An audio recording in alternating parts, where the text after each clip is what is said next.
வாகனவியல் தமிழ். நான் கோபிநாத். இது வாகனவியல் Tamil mechanical YouTube channel. இன்றைக்கி வந்து பார்த்தீங்கன்னா இந்த எபிசோடில் ஸ்டேபுஷ் ப்ராப்ளம் இருக்குது. அதாவது ஸ்டேபுஷ் வந்து தேய்மானம் ஆச்சு, பால் பேஸ் வீல் இருக்குது.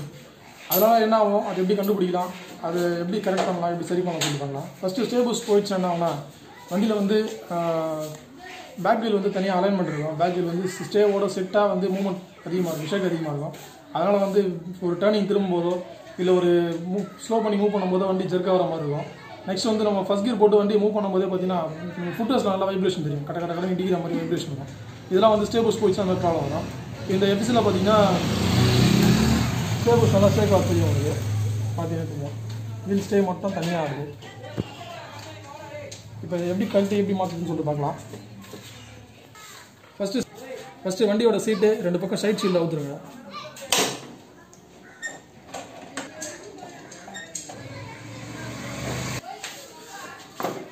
அஞ்சு அலங்கி போட்டு அந்த அலங்கி போல்ட் அவுத்தணும். சில வண்டியில் அலங்கி போல்ட் வரும், சில வண்டியில் 10 டீ பாக்ஸ் போடுற மாதிரி வரும், சில வண்டியில் ஸ்டார் ஸ்க்ரூ போட்டிருப்பாங்க.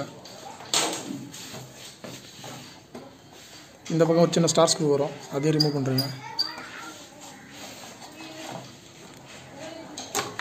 இப்போ நம்ம ஷீல்டை ஈஸியாக எடுத்துடலாம்.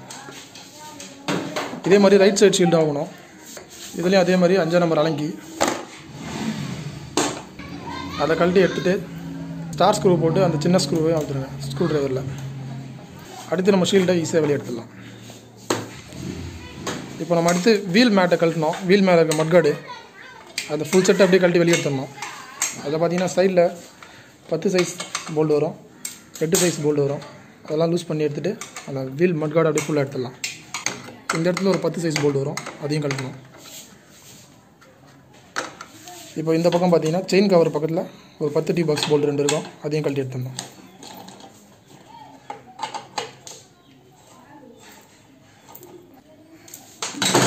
எல்லா போல்டையும் கழட்டியாச்சு. ஒரு 8 சைஸ் போல்டு இருக்கும் மேலே, அதையும் கழட்டி எடுத்துடணும். இப்போ மட்கார்டு ஃப்ரீ ஆகிடும். நம்ம மட்கார்டு ஈஸியாக வெளியே எடுத்துடலாம். அவ்வளோதான், வீல் மட்கார்டு வெளியே எடுத்தாச்சு. இப்போ அடுத்து நம்ம இந்த ஃபுட் ரெஸ்ட் பின்னியை ஊற்றலாம். இந்த 12 சைஸ் போல்டு 2 போல்ட்டை ஊற்றிட்டு ஃபுட் ரெஸ்ட் பின்னியை ஊற்றா தான் நம்ம சாகாசர் போல்ட்டை கழட்ட முடியும். 12 பிட்டு பாக்ஸ் போட்டு அதை கழட்டி எடுத்துடலாம்.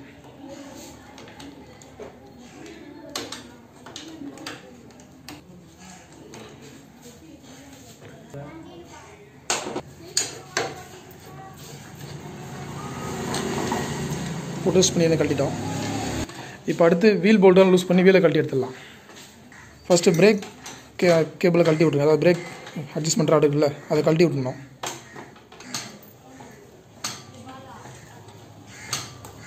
இப்போ அடுத்து வீல் போல்ட்டை லூஸ் பண்ணிக்கலாம். வீல் போல்ட்டை லூஸ் பண்ணிவிட்டு அதை நெட்டை கழட்டி எடுத்துடலாம்.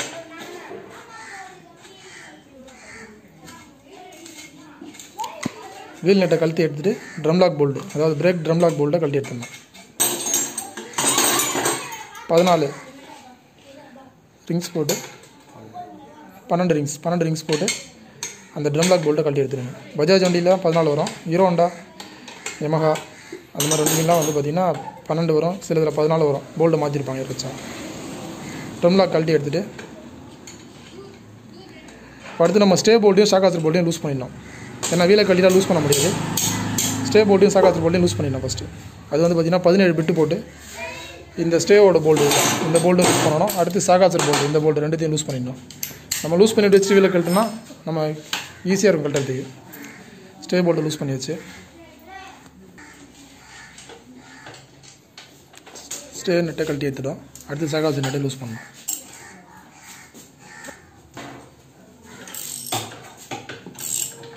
சாகாசர் நெட்டை அந்த பக்கம் சுற்றுற மாதிரி இருந்தால் ஒரு 17 ரிங்ஸ் போட்டு அந்த பக்கம் லாக் பண்ணிட்டு அதுக்கப்புறம் கழட்டணும்.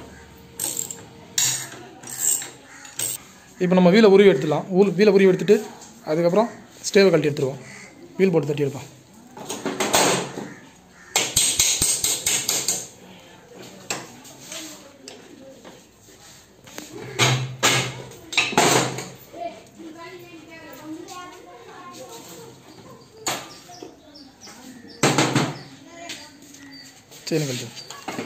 செயினை கழட்டி விட்டுருங்க. செயினை கழட்டி விட்டு அப்படியே வீலை செட்டாக வெளியே எடுத்துடலாம். அவ்வளோதான். இப்போ அடுத்து சாகாசர் போல்ட்டு வெளியே எடுத்துகிட்டு ஸ்டே போல்ட்டு வெளியே எடுத்துட்டோன்னா ஸ்டே தனியாக வெளில வந்துடும்.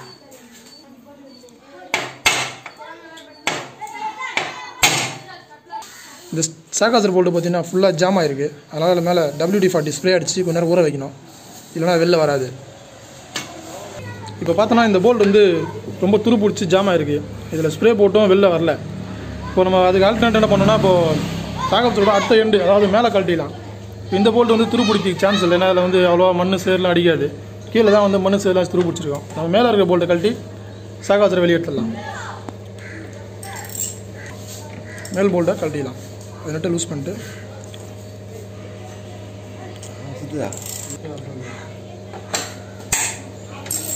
இப்போ மேலே கழட்டியாச்சு. இந்த போல்ட்டு நம்ம ஈஸியாக வெளில வந்துடும்.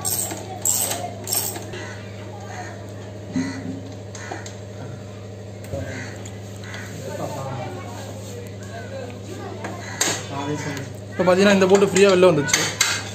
ஏன்னா இதில் வந்து மண் சேர் அடிக்கிறது வாய்ப்பு இல்லை. கீழே இருக்க போல்ட் அப்படி இல்லை, டயரோட மண் சேர்லாம் அடித்து இது ஜாம் ஆகிடும். அதனால் வெளில வரல. படுத்து நம்ம ஸ்டே போல்ட் வெளியே தட்டிடலாம்.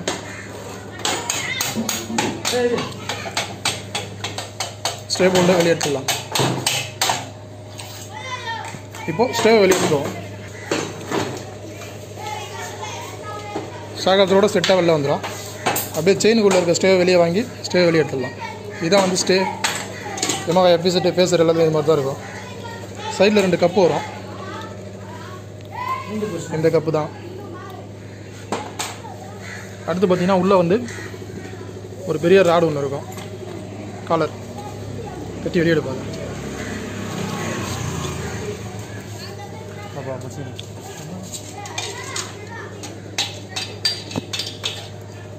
ஒரு காலர் இருக்கும். 2 பக்கமும் நீடில் பேரிங் இருக்கும். பேரிங் பார்த்தீங்கன்னா தெரியும், உள்ளே ஒரு பேரிங் இருக்கும். அதே மாதிரி இந்த சைடும் ஒரு நீடில் பேரிங் இருக்கும். அந்த நீடில் பேரிங்கும் அதில் இந்த காலர் தான் நம்ம மாற்ற போகிறோம். அதுதான் ஸ்டே புஷ்னு சொல்லுவாங்க. இந்த பக்கம் வந்து ஒரு ஸ்க்ரூ ட்ரைவர் வச்சுட்டோம்னா அது வெளில வந்துடும்.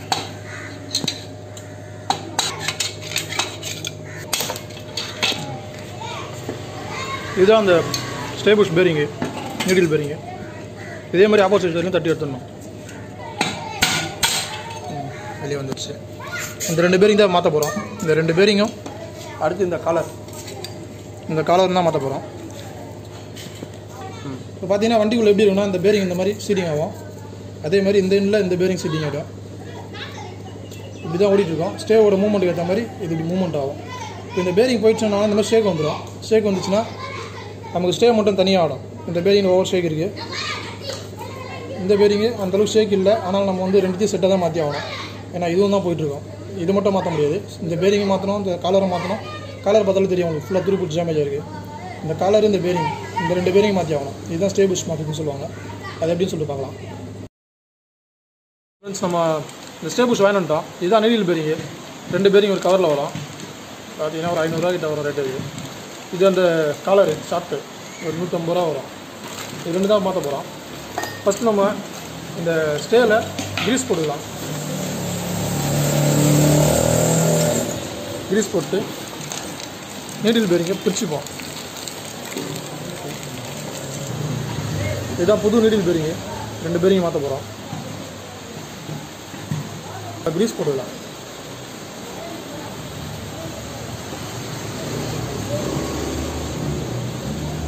கிரீஸ் அப்ளை பண்ணிவிட்டு இந்த ஸ்டேயில் வச்சு மட்டமாக தட்டணும்.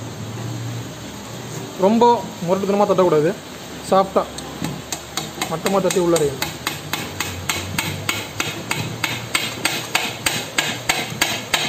மட்டமாக போனதுக்கப்புறம் அதோட அவுட்டு டயாவுக்கு ஏற்ற மாதிரி ஒரு ஆப்ஜெக்ட் ஏதாவது இப்போ 17 சைஸ் பிட்டு வந்து கரெக்டாக இருக்கும். அதுக்கு வச்சு லைட்டாக தட்டி உள்ளே அரைக்கலாம். அதே மாதிரி இந்த பக்கம் எதையும் நல்லா துடைச்சிடணும். ஆல்ரெடி நாங்கள் க்ளீன் பண்ணிட்டோம். அது உள்ள கிரீஸ் போட்டுட்டு இந்த இன்னொரு பேரிங்லேயும் கிரீஸ் போட்டுடலாம்.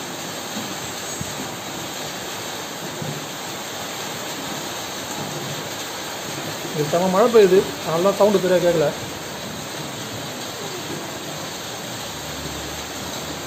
இந்த பேரிங் அதே மாதிரி மட்டமாக மெதுவாக தட்டிட்டு மட்டமாக போனதுக்கப்புறம் அதே மாதிரி ஒரு பிட்டு வச்சு அடுத்து நம்ம இந்த ராடை உள்ளே போடணும். அதாவது இந்த காலரில் க்ரீஸ் போட்டு சரிங்குள்ளே மெதுவாக இன்செர்ட் பண்ணலாம். அவ்வளோதான், அது பக்காவாக இன்செர்ட் ஆகிடுச்சு. பார்த்தாலே தெரியும் உங்களுக்கு. இப்போ சைடு கப்பை க்ளீன் பண்ணிட்டு அதில் க்ரீஸ் வச்சு அந்த கப்பை அதில் இன்செர்ட் பண்ணலாம். இதுதான் சைடு கப்பு. இதை நல்லா க்ளீன் பண்ணிடணும். சைடு கப்பை க்ளீன் பண்ணிட்டு அதில் க்ரீஸ் அப்ளை பண்ணிக்கணும். அதே மாதிரி இன்னொரு கப்லையும்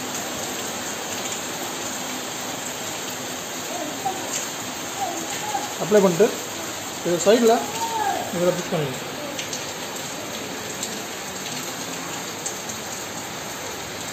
இது இன்னொரு சைடு. அவ்வளோதான், ஸ்டேபுஷ் மாட்டியாச்சு. நீடில் பெரிங்க. இப்போ நம்ம இதை வண்டியில் ஃபிக்ஸ் பண்ண வேண்டியதுதான். இதுதான் வீல்ஸ் ஸ்டேபுஷோட போல்டு. இது இந்த போல்டு நல்லா க்ளீன் பண்ணிட்டு அதை நல்லா க்ரீஸ் அப்ளை பண்ணிடலாம். ஏன்னா நெக்ஸ்ட் டைம் கட்டும்போது ஈஸியாக இருக்கும்.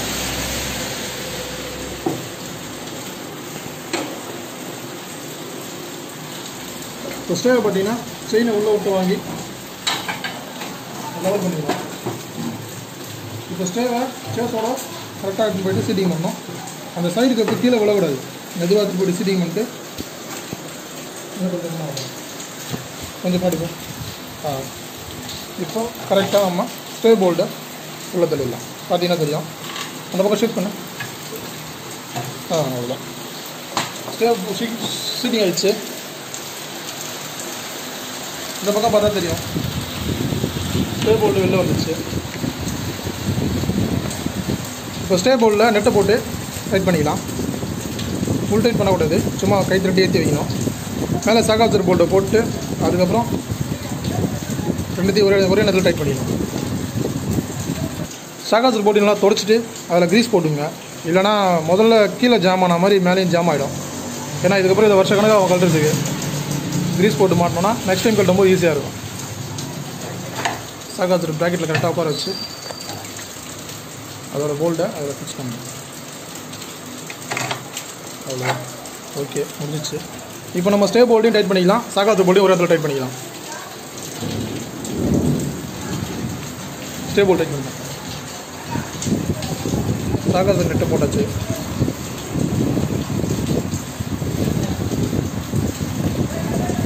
போல்ட்டை ஃபுல் டைட் பண்ணிக்கலாம். இதுக்கப்புறம் டைட் பண்ணலாம், பிரச்சனை இல்லை.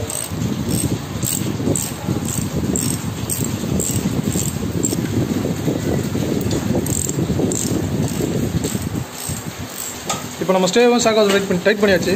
அடுத்து நம்ம வீலை மாட்டிட்டு வீல் மேலே மட்கார்டு மாட்டி தான் வேலை முடிஞ்சிச்சு.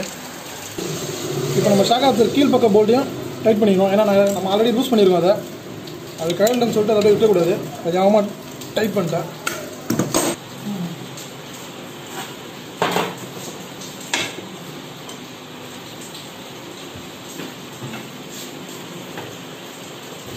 இப்போ அடுத்து நம்ம வீலை மாட்டி செயின் யூஸ் பண்ணிடலாம். வீல் ஆக்சலில் ஆல்ரெடி க்ளீன் பண்ணி க்ரீஸ் போட்டு வச்சுருவோம்.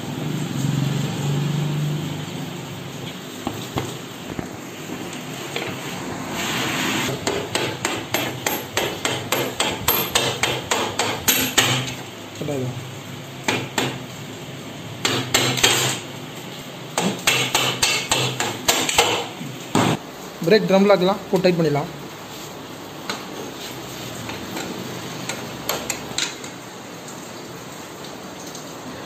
நம்ம ஃபஸ்ட்டு கழட்டி எடுத்த அந்த ஃபுட்ரெஸ்ட் ப்ராக்கெட்டை இப்போ போட்டு டைட் பண்ணிக்கலாம். அந்த 12 சைஸ் போல்ட்டு போட்டு அதை மாட்டிடலாம்.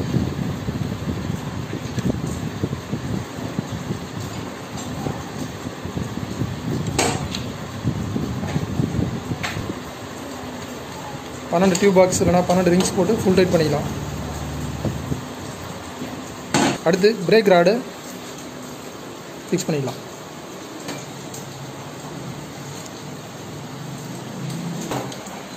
இப்போ வீல் போல்ட்டை டைட் பண்ணிக்கலாம்.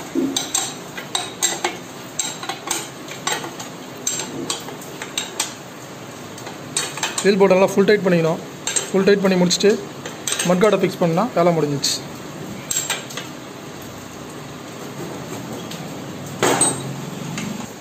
மட்கார்டை ஃபிக்ஸ் பண்ணிடலாம்.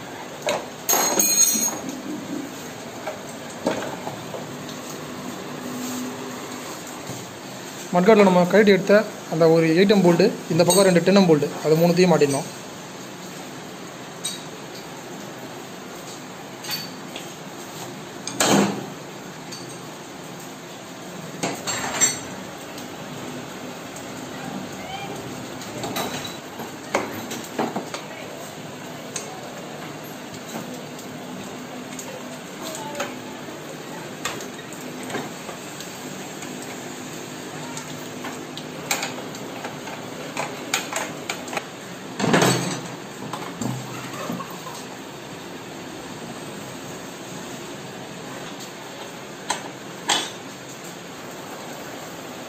ஓகே ஃப்ரெண்ட்ஸ், வேலை முடிஞ்சிச்சு. ஓகே ஃப்ரெண்ட்ஸ், இதுதான் ஒரு Yamaha எபிசெட் ஃபேசர் இது மாதிரி வண்டிகளில் ஸ்டேபுஷ் மாற்றுற மெத்தடு. இதில் பார்த்தீங்கன்னா ஓல்டு லேட்டஸ்ட் 2 டைப் இருக்குது. இப்போ நம்ம பெரிய சைஸ் காலர் வச்சு மாட்டினது இது ஒரு டைப்பு, அதிலே 2 சின்ன சைஸ் காலர் வரும், அது ரெண்டாவது டைப்பு. 2 டைப் இருக்குது ஸ்டேபுஷ்லேயே பார்த்தீங்கன்னா Yamaha வண்டிகளில். பஜாஜ் வண்டிகளையும் ஸ்டேபுஷ் வரும், அது பிளாஸ்டிக்கில் வரும், உள்ள ஒரு 2 காலர் வரும். அதே மாதிரி ஹீரோண்டாலேயும் ஸ்டேபுஷ் வரும், ரப்பர் புஷ் வரும். அந்த எல்லா வண்டிகளுமே கண்டிப்பாக ஸ்டேபுஷ் கண்டிப்பாக இருக்கும். நம்ம பேக் வீலில் ஸ்டே வந்து ஷேக் இருந்துச்சுன்னா, டர்னிங் திரும்பும்போது வண்டி அலைன்மெண்ட் ஓவராக இருந்துச்சுன்னா நம்ம ஸ்டேபுஷ் செக் பண்ணலாம், வீல் பேரிங் செக் பண்ணலாம். இது மாதிரி ப்ராப்ளம் வந்துன்னா நீங்கள் ஒரு மெக்கானிக்கிட்ட விட்டு என்ன ப்ராப்ளம் சொல்லி செக் பண்ணி ஈஸியாக இது பண்ணிக்கலாம். நம்ம வீடியோ பிடிச்சிருந்தா லைக் பண்ணுங்கள், நம்ம சேனல் பிடிச்சிருந்தா சப்ஸ்கிரைப் பண்ணுங்கள். நம்ம வீடியோவில் ஏதாவது குறை நிறைகள் இருந்தால் கமெண்ட்டில் சொல்லுங்கள். நன்றி.